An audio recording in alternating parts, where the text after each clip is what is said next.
That is Mr. Brown's brilliant slogan for his economic policy. Prudence for a purpose. Prudence is the budget, the use of money, the inputs, and purpose is what it's about, the outcomes. By that standard, by the standard of purpose, New Labour in government is a failure. The purpose was, inspired by values of social justice, to break with the Thatcherite legacy of reckless inequality. But under New Labour, Britain, far from becoming more equal, became a more unequal society. More unequal economically in the distribution of income, and more unequal socially, for example, in health inequalities. The economic consequences of Mr. Brown are negligible, not much for the good, not much for the bad, just nothing. However, this is only the trivial part of my story here this evening. What I'm really here to talk about is why. And that will shift my attention very quickly from questions of this or that government to questions of the Constitution. In my study, I've looked at 4 core policies: child poverty, healthcare, crime, education, and then overall inequality. The assessment is on the government's own terms, prudence for a purpose. I've used the best available independent research and evidence, and I've looked mainly at the good years, from 1997 to 2007. So inputs then. The story is very good. Mr. Brown, as Chancellor, was a master of the budget. More money was put into priority policy areas. More public investment. Public investments went up. And new policy instruments were put to use.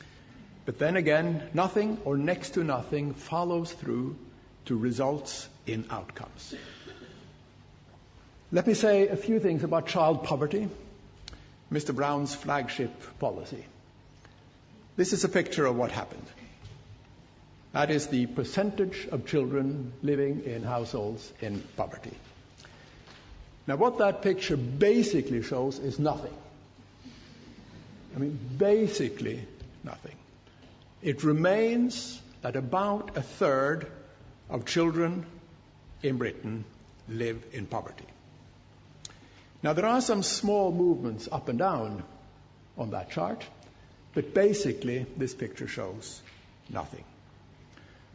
Of the small movements, what happened was that a long upwards trend in the rate of child poverty came to an end in 1994, 3 years before New Labour came to power. Then the rate started to edge downwards, and that's when New Labour came in.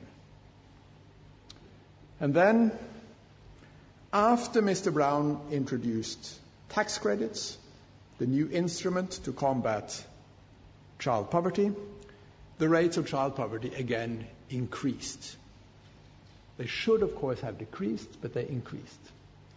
And the reason for that was that underlying income inequality then shifted towards increasing inequality, and the policies that were in place were not capable of protecting children against the fallout from increasing underlying inequality. That was exactly the story during the 1980s. Children were not protected, and they are still not protected. In crime, after the new money was put in, a long trend of falling rates of crime was interrupted, and the level of crime stabilized. Only in education is there some success. Here, long-term trends of improvements in educational results were maintained and not interrupted or lost. Now, that's not much of a success, but at least it's not outright failure. It was at poor value for money. Here also productivity declined. And again, inequalities persisted. All in all then, in individual policies, nothing or next to nothing follows through. And in the overall purpose of breaking the back of inequality and introducing a melody of social justice, nothing, absolutely nothing. So the question then is why? And the answer to that is extremely difficult and paradoxical, because this was a government that should have succeeded.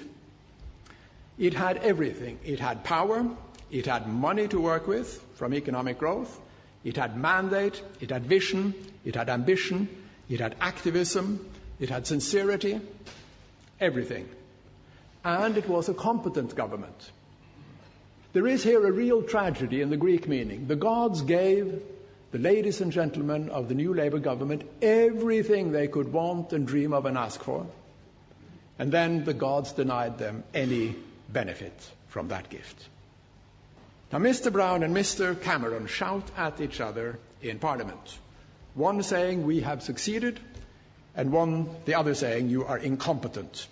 They are both wrong. The story of New Labour is not a story of a government that failed because of incompetence. It is an intriguing story of a government that failed in spite of competence. Now, partly, the government made bad decisions.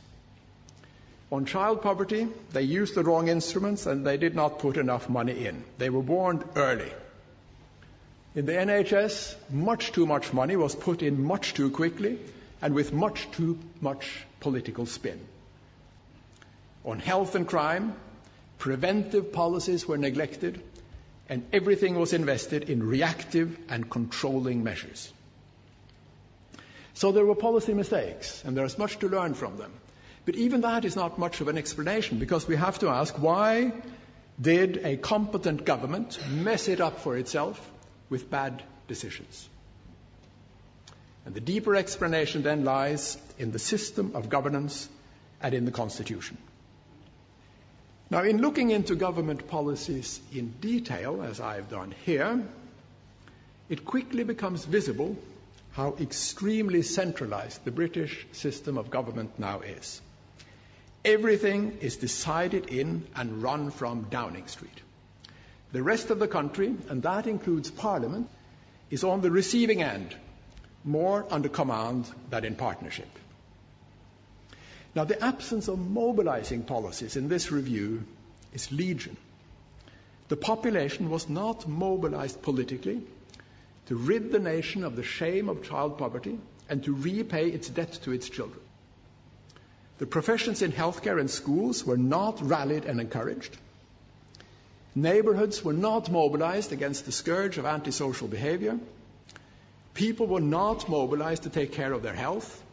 The government commanded, and everyone else was controlled. New Labour, for all its showmanship and spin, neglected the art of leadership, in particular inside the vast apparatus of government. During the last 30 years or so, the British Constitution has been drastically reshaped. Mr. Blair and Mr. Brown inherited Mrs. Thatcher's centralization. Had they broken with that legacy, they may have succeeded. Instead, they slipped into continuing it and, inadvertently perhaps, undermined their own cause and condemned themselves to ever more effort for ever less gain. If New Labour, with all the gods gave them in 1997, could not rule, then no government in this country can. Let me therefore conclude this evening by offering you Professor Ringen's agenda for constitutional reform. First, restore the House of Commons as the central political authority in British democracy. Second, reinvent local democracy. And it needs to be reinvented. As it is, Britain just does not have proper local units to devolve power to. And third, straighten out political funding and the way we pay for politics. My recipe is the following. Make all political funding public. Ban all donations from individuals, businesses, and unions. and distribute public money as vouchers to voters for them to give to their party of choice or to throw away. Ladies and gentlemen, last week in Washington, President Obama reminded Congress of their duty to get done what we were sent here to do. Here in Britain today, the Constitution is now such that no government can get done what it is sent here to do.